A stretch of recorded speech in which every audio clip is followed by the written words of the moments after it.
All right. Thank you very much. Lee Merritt is running for Attorney General. He and Carl Sherman came down from Dallas. So I'll let you introduce yourself. Do you know who Lee Merritt is? Does anybody here know who he is? Yes, absolutely. Thank you all so much for taking your time to come out and hear. See, I have to stay near this camera. This is going to take a little distance on my part. Thank you all so much for being here. The fact that you showed up means so much, not only for me, but for the future of Texas. The fact that there are people all over this great state who are invested in changing Texas for the better means a great deal to me. So thank you, man. Thank you so much for having us. Thank you for everyone who has reached out to us up until this point. My campaign manager and good friend, State Representative Carl Sherman, thank you. And he was doing some reconnaissance. You know what I'm saying? Who will be there? Who we might be able to talk to? They said, well, you're asking a lot of questions. You sure you're coming? And so we were absolutely coming. It was absolutely our plan. We had to be here today. I represent a few families that some of you all may know about. And as I thank you all for your attendance, I want to thank them for their presence.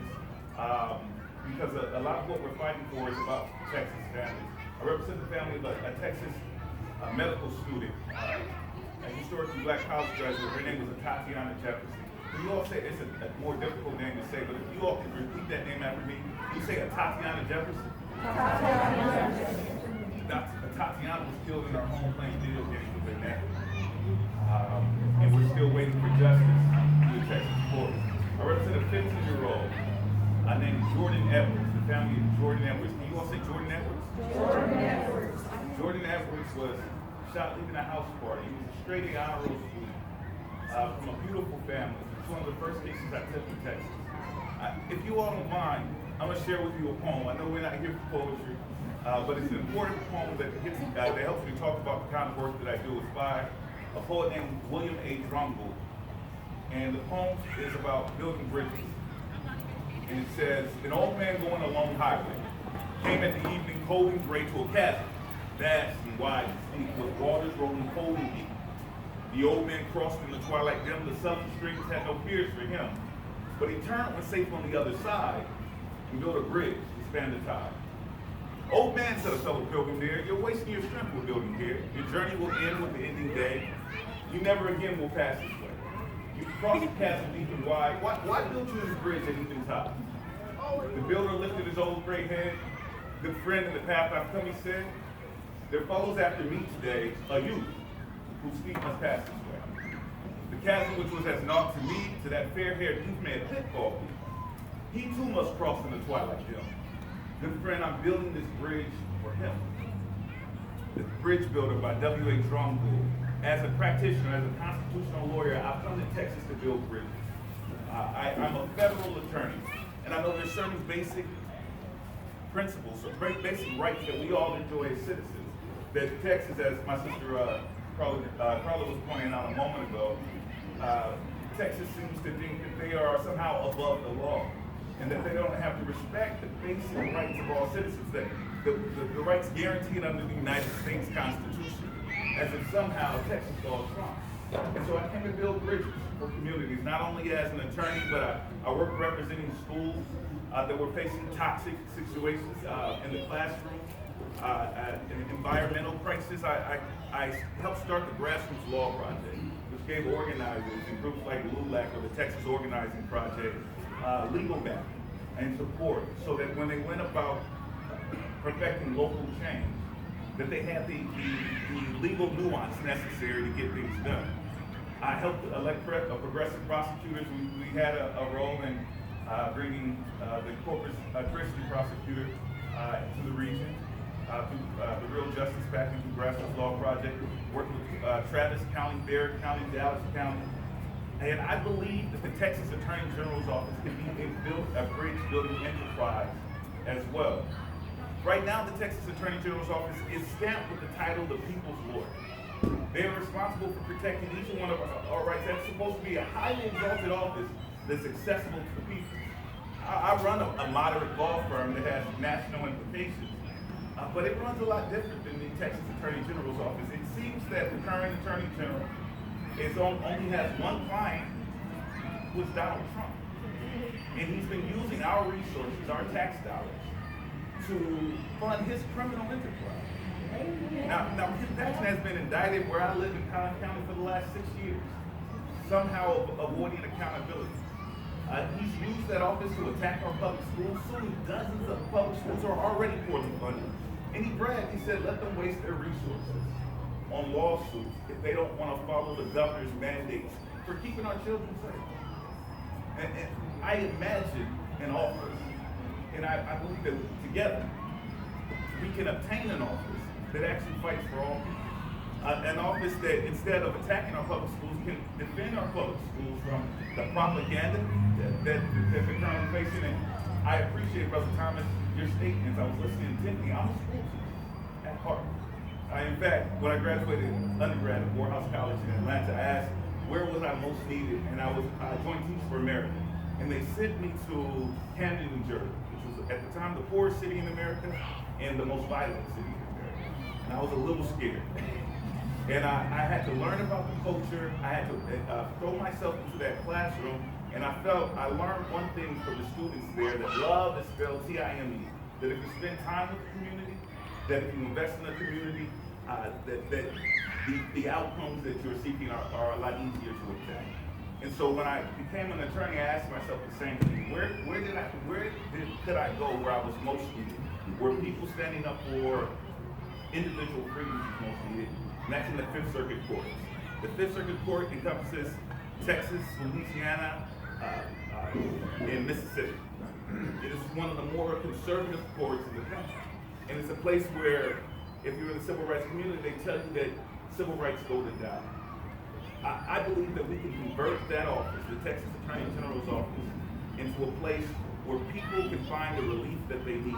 I often tell a story of a man, and it's the last story I'll tell, and I want to do a forum like this, because you might catch some of us who are running statewide on TV, you might see something we wrote about, but you don't get a chance to interact with them, and so I want to maximize the time that we have actually answering questions. But there's a story of a man who saw a baby in a river, and without any fear for himself, he hopped in and pulled the baby out, because that's the right thing to do.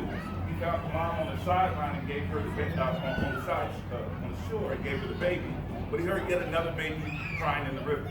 So he repeated this heroics 2, 3, 4 times, and the community gathered around. They were grateful for this man's effort of pulling babies out of the river. Finally, he stopped and began walking further up the river.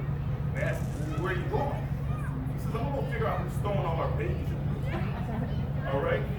God, I've enjoyed being a constitutional attorney. I've enjoyed being a people's lawyer, representing families like Ahmaud Arbery. It was hard. It was a hard-fought fight in South Georgia when that young man was killed taking a jar. And the entire city and the entire county said there would be no justice.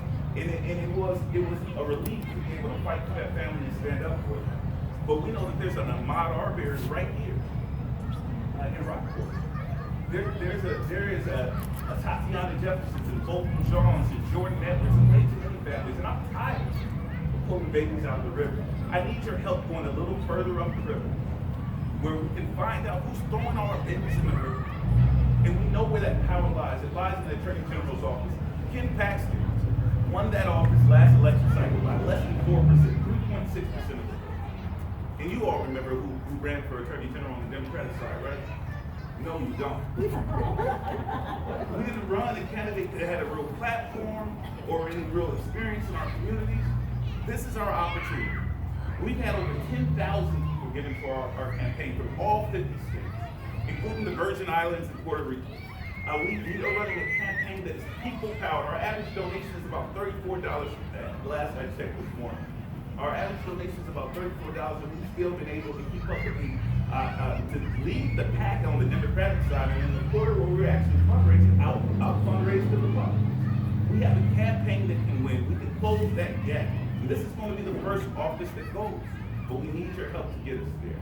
I need your support. If we can win the primary, the race is automatic. We just need your help getting there. I want to answer your questions, talk to you both about my platform and my strategy, but I want you all to know it's not a belief that we can win. We will win.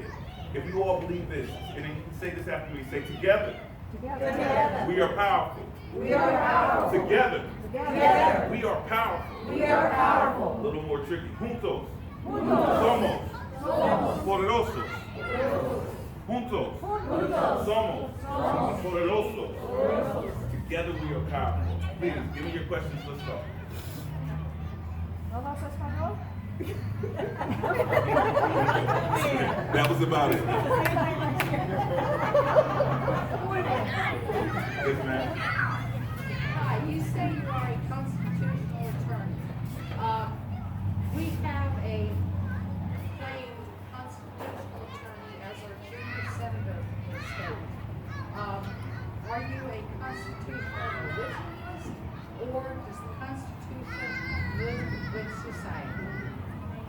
I believe that the Constitution should change and grow with society. I really appreciate the question. I don't want to nerd out in front of too many people. But obviously, the canon of interpretation for the Constitution is an issue that's highly debated. I believe that our Constitution is outdated and needs to be reformed. The way the founders wrote it, they never anticipated that, 400 years later, we will be relying on the same document. It was supposed to grow with society, and I think we felt that as a nation, Texas actually updates its Constitution quite regularly. But we can talk about how that is. Hi, Julie Washington, American Federation of Teachers. I'm also American Federation of Teachers. Just so you You know. all right? I want to know when you win, what would be the first thing you tackle? Now, you and I are connected as educators, and it's a big concern for me. The propaganda that's assaulting our schools at a local level is really infiltrating our classroom. As a school teacher, I'm concerned about the lawsuits coming out of Austin against our schools. The fact that I have 5 kids, my oldest just made it to middle school, but everybody else is in elementary. And their safety in the classroom, both during the pandemic and then their access to information. I was speaking to Brother Sherman on the way here, and during Black History Month, they decided to feature the accomplishments of a white man. And that's okay. There are allies in our school districts who have done stuff that are across racial norms. But during Black History Month, maybe we can feature the work of a black man without calling it critical race theory. 1 out of 10 children are educated right here in Texas. There's a reason that the assault against classrooms is ground zero. It is an extremely urgent situation. I just feel like as a teacher, I'm a good bias.